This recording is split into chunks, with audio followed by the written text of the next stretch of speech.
नमस्कार, आपण पाहतात A6 TV Marathi news. Nanded अंगदान जीवन संजीवनी अभियान 2026 अंतर्गत अवयवदान जनजागृतीसाठी डॉक्टर शंकरराव चव्हाण शासकीय वैद्यकीय महाविद्यालय विष्णुपुरी नांदेड येथे अधिष्ठाता डॉक्टर सुधीर देशमुख यांच्या मार्गदर्शनाखाली बदिरीकरण विभागाच्या वतीने गुरुवार 30 जुलै 2026 रोजी वक्तृत्व स्पर्धेचे आयोजन करण्यात आले। विद्यार्थ्यांचा उत्साहपूर्ण सहभागामुळे ही स्पर्धा अत्यंत उत्साहात व प्रेरणादायी वातावरणात संपन्न झाली। कार्यक्रमास अधिष्ठाता डॉक्टर सुधीर देशमुख प्रमुख पाहुणे म्हणून उपस्थित होते।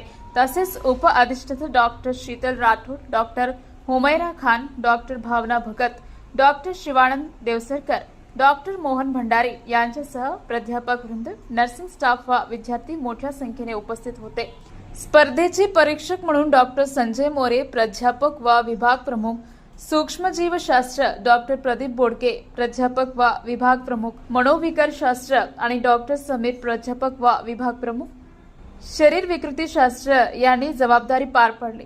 स्पर्धेत सहभागी विद्यार्थ्यांनी अंगदानाचे सामाजिक, वैद्यकीय व मानवी मूल्य अधोरेखित करणारी प्रभावी व प्रेरणादायी भाषणे सादर केली।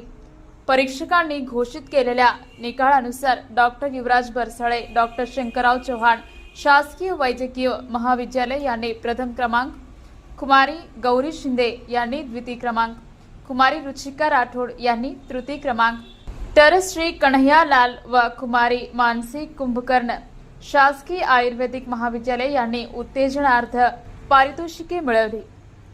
विजेत्यांना मान्यवरांच्या हस्ते पारितोषिके व प्रमाणपत्रे प्रदान करण्यात आली। महाराष्ट्र शासनाने पुण्यश्लोक अहिल्यादेवी होळकर कर्जमुक्ती योजना जाहीर केलेली आहे। त्याच्या अंतर्गत आपल्या जिल्ह्यामध्ये 2,24,000 आपण खाती अपलोड केलेली आहेत आणि त्यापैकी आपल्याला 99,000 खाती प्राप्त झाली आहेत। 32,000 खात्यांचं आधार प्रमाणीकरण आपलं झालेलं आहे आणि ते आपलं वेगाने काम चालू आहे। परंतु याच्यामध्ये एक विनाकारण कन्फ्युजन क्रिएट झालं होतं की बँकामधला जो त्यांच्या खात्यातला जो अमाऊंट आहे आणि पोर्टलवरचा याच्यामध्ये तफावत येते असं काही लोकांनी प्रश्न उपस्थित केला आणि नेमकी किती कर्ज माफी त्यांना मिळेल त्यामुळेच आम्ही ही पत्रकार परिषद घेतली आणि त्यातमध्ये क्लिअर केलं की पोर्टलवरची जी तुमची रक्कम आहे तीच तुम्ही प्रमाणित माना आणि आधार प्रमाणीकरण त्या हिशोबाने करा। याच्यामध्ये कुठलंही कन्फ्युजन नाही आणि आता बऱ्यापैकी ते कन्फ्युजन दूर झाले। आता फक्त आधार प्रमाणीकरण वेगाने करणं आमचा महत्त्वाचा एक प्रयत्न असेल।